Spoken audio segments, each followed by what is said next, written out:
Today we have our annual Summer Rain Christian concert and vendor market. This, I believe, is our 9th year doing this, and every year it just gets better.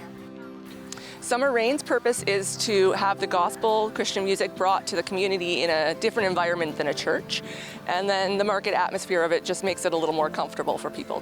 We try to have a little bit of for everything. We have face painting, and we even have a massage lady doing chair massages in the corner too. You see people that you haven't seen in a long time, people that are even, it's the summertime, so visitors from out of town. Last year we had just under 40 vendors, and this year we have well over 40 vendors.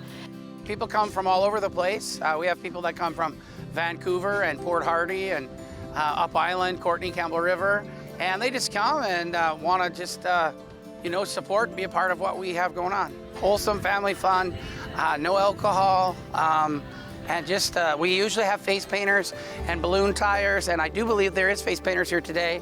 And we have people that are tying balloons for kids, and we have games for kids, and we have a dunk tank that we use as a fundraiser.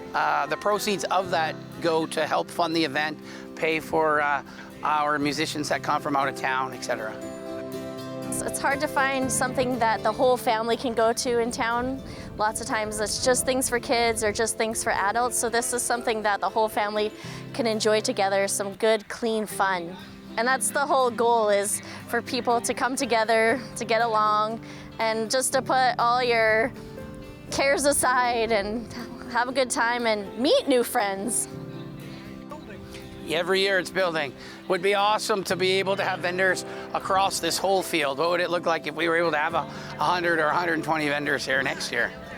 And next year will be our big, will be a big year for us. It'll be 10 years of doing Summer Rain in the Alberni Valley, and we're looking to have a 3-day event next year, put up our big circus tent. We have a 40 by 70 tent that seats about 350 people. We'll be looking to put that up next year and get a bouncy castle and a bunch of other things for kids and family to do next year as well.